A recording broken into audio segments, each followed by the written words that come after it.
सुप्रभात करे बच्चों। कक्षा 10th का जो आज का हमारा टॉपिक है एसएसटी का पोल साइंस पोर्शन का चला हुआ है संघवाद। इसको हमने पढ़ा कि सरकारें कैसे चलती हैं, केंद्रीय सरकार और राज्य सरकारें मिलकर कैसे कार्य करती हैं और जहाँ पर किस प्रकार पुनर्गठन आयोग, किस प्रकार राज्य में भाषावार पुनर्गठन आयोग का निर्माण हुआ, किस प्रकार राज्यों का निर्माण हुआ, ये सारी चीज़ें हम पढ़ चुके हैं। आज जो हमारा टॉपिक है वो भारत में विकेंद्रीकरण, इस बारे में हम पढ़ेंगे कि क्या है भारत का विकेंद्रीकरण। और एक बात मैं आप लोगों से बता दूं कि जैसा कि आपको डेट शीट वगैरह मिल गई होंगी, जो पीरियोडिक टेस्ट चलेंगे उसके लिए शेड्यूल मिल गया होगा, सिलेबस मिल गया होगा, उसकी पूरी तैयारी करें। और हमारे सिलेबस में जो हिस्ट्री का एक लेसन दिया गया है कि भारत में राष्ट्रवाद, और एक लेसन ज्योग्राफी का दिया गया है संसाधन वाला, तो ऐसा है उनको भी रिवाइज करेंगे थोड़ा सा। आज के लिए ये लेसन पढ़ लें इसको कि इसे आगे दोनों दिन आप क्या करेंगे, केवल रिवीजन करेंगे और उस टेस्ट की तैयारी करेंगे। टेस्ट का बेस एमसीक्यू होगा और मैप पर, गूगल फॉर्म मैप पर टेस्ट आएगा, जैसा कि सभी टीचर भेज भी रहे हैं, आपकी प्रैक्टिस भी करवा रहे हैं। तो मैं भी आपके लिए टेस्ट भेजूँगा कल या फिर नेक्स्ट डे बता दिया जाएगा आपको कि उसको कैसे आपने फॉलो करना, या दूसरे टीचर भेज रहे होंगे तो उसको आप फॉलो करें। भारत में विकेंद्रीकरण हमने अभी पढ़ा कि संघीय सरकारें 2 या अधिक सत्रों वाली होती हैं। हमने अपने देश के 2 सत्रों वाली सरकार की चर्चा की, पर भारत जैसे विशाल देश में सिर्फ 2 सत्र की शासन व्यवस्था में ही बढ़िया शासन नहीं चल सकता।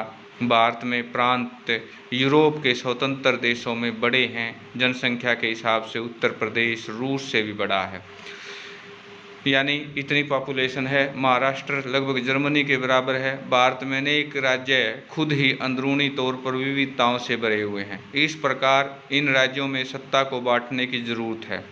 यानी भारत की बात करें तो हम ऐसा जान होता है कई देशों का समूह है। ये साझेदारी 3 स्तरों पर करने की ज़रूरत है, जिसमें तीसरा स्तर स्थानीय सरकारों का हो और यह प्रांतीय स्तर की सरकार के नीचे हो। भारत में सत्ता के विकेंद्रीकरण के पीछे यही तर्क दिया गया।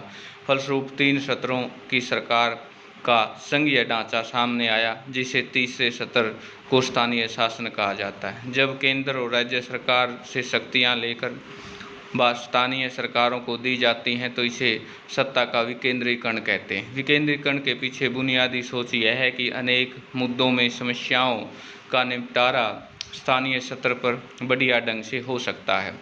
लोगों को अपने इलाके की समस्याओं को बेहतर समझ होती है। लोगों को इस बात की अच्छी जानकारी होती है पैसा कहाँ खर्च किया जाए और चीज़ों का अधिक कुशलता से उपयोग किस तरह किया जा सकता है। इसके अलावा स्थानीय स्तर पर लोगों को फैसलों में सीधे भागीदार बनाना संभव हो जाता है। इससे लोकतांत्रिक भागीदारी की आदत पड़ती है। स्थानीय सरकारों की स्थापना स्वशासन लोकतांत्रिक सिद्धांत की वास्तविक बनाने का सबसे अच्छा तरीका है। विकेंद्रीकरण की जरूरत हमारे संविधान में स्वीकार की गई है। इसके बाद से गांव और शहर स्तर पर सत्ता का विकेंद्रीकरण की कई कोशिशें हुई। सभी राज्यों में गांव स्तर पर ग्राम पंचायतें, शहरों पर नगर पालिकाओं की स्थापना की गई। किसके लिए? विकास के लिए। विकास कैसा हो? शिक्षा के प्रति, आवास के प्रति, स्वास्थ्य के प्रति। इन स्थानीय सरकारों के लिए नियमित ढंग से चुनाव भी नहीं कराए जाते।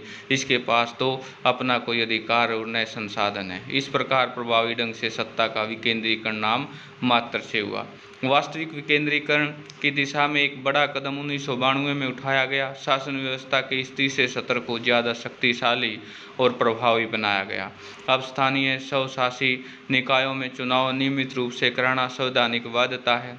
निर्वाचित स्वशासी निकायों के सदस्य उच्च पदाधिकारियों के पदों, अनुसूचित जातियों, अनुसूचित जनजातियों, पिछड़ी जातियों के लिए सीटें आरक्षित है, जैसा कि हम सभी जानते हैं।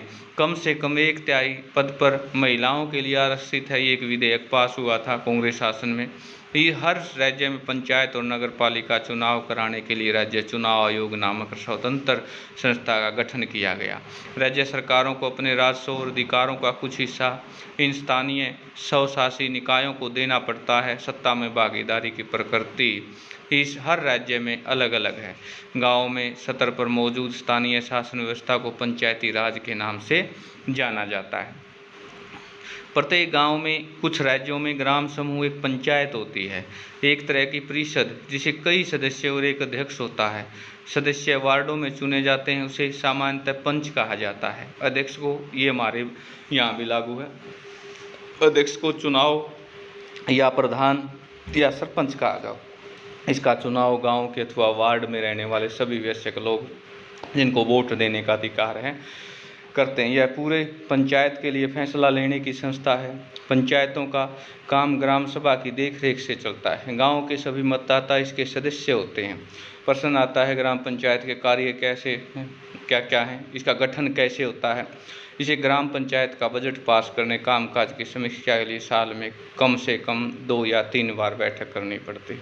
स्थानीय शासन का ढांचा जिला स्तर तक का है। कई ग्राम पंचायतों को मिलाकर पंचायत समिति का गठन किया जाता है। इसे मंडल या प्रखंड स्थानीय स्तरीय पंचायत भी कह सकते हैं। इसके सदस्यों का चुनाव उस इलाके के सभी पंचायत सदस्य करते हैं, जिसे जिले की सभी पंचायत समितियों को मिलाकर जिला प्रशासन का गठन होता है। जिला परिषद अधिकांश सदस्यों का चुनाव होता है। जिला परिषद में उस जिले के लोकसभा, विधानसभा के लिए चुने गए सांसद और विधायक, जिला स्तर संस्थाओं के कुछ अधिकारी भी सदस्य रूप से होते हैं। जिला परिषद की प्रमुख इस परिषद के राजनीतिक प्रधान होता है। इस स्तर पर स्थानीय शासन वाली संस्थाएं शहरों में काम करती है। शहरों में नगर पालिका होती है।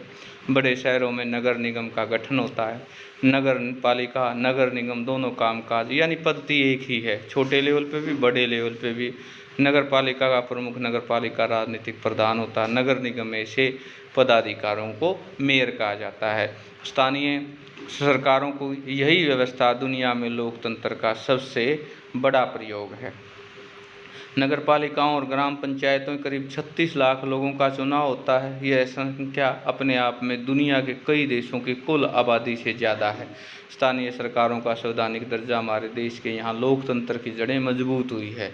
इसे महिलाओं का प्रतिनिधित्व बढ़ाने के साथ लोकतंत्र में उनकी आवाज़ को मजबूत किया है। बहरहाल इन सब के बावजूद अभी भी अनेक परेशानियां कायम है। पंचायतों के चुनाव नियमित रूप से होते हैं और लोग बड़े उत्साह से हिस्सा भी लेते हैं, लेकिन ग्राम सभाओं की बैठकें नियमित रूप से नहीं होती। अधिकांश सरकारों, स्थानीय सरकारों के पर्याप्त अधिकार नहीं दिए जाते और इस प्रकार हम स्वशासन आदर्श स्थिति से काफ़ी दूर हैं। तो प्यारे बच्चों, आज के लिए इतना ही बस। ये महत्वपूर्ण कुछ एक इसके प्रश्न हैं जो आप इस प्रकार से इनको कॉपी में लिखेंगे और याद करेंगे, ये इम्पोर्टेंट है। आज ये हमारा कंप्लीट लेसन हो गया है और अगले जो 2-3 दिन हमारे पास बचे हैं, जो पिछले लेसनों के लिए रिवीजन के लिए बचे हैं, अच्छा है आपने सभी ने सिलेबस चेक कर लिया होगा और उनकी अच्छी तैयारी करेंगे। और आज के लिए जो ये हमारा काम है होमवर्क, इसको अच्छे ढंग से राइट करेंगे, नोट्स बनाएंगे और नोटबुक में लिखेंगे और याद करेंगे। धन्यवाद।